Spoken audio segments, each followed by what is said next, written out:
4 দিনের সফরে চীনে পৌঁছেছেন প্রধান উপদেষ্টা ডক্টর মোহাম্মদ ইউনূস। বাংলাদেশ সময় বিকেল 4:15 তাকে বহনকারী বিমানটি দেশটির হাইয়ান বিমানবন্দরে অবতরণ করে। বিমানবন্দরে দেশটিতে নিযুক্ত বাংলাদেশের রাষ্ট্রদূত মোহাম্মদ নাজমুল ইসলাম ও দেশটির হাইয়ান প্রদেশের ভাইস গভর্নর কিয়ন গাই বো প্রধান উপদেষ্টাকে স্বাগত জানান।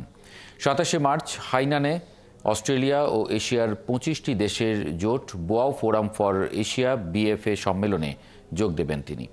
28 মার্চ বেইজিংয়ের গ্রেট হল অব দ্য পিপলে চীনের প্রেসিডেন্ট শি জিনপিংয়ের সঙ্গে বৈঠকে বসবেন ডক্টর ইউনূস। সেখানে দুই দেশের দ্বিপক্ষীয় নানা ইস্যু ও সহযোগিতা নিয়ে আলোচনা হবে। একই দিনে হুয়াওয়ে কোম্পানির উচ্চ প্রযুক্তি সম্পন্ন এন্টারপ্রাইজ পরিদর্শন করবেন প্রধান উপদেষ্টা। 29 মার্চ চীনের বিখ্যাত বিশ্ববিদ্যালয় পিকিং ইউনিভার্সিটি তাকে সম্মানসূচক ডক্টরেট ডিগ্রি দেবে। ওদিন বিকেলে তিনি ঢাকার উদ্দেশ্যে রওনা দেবেন।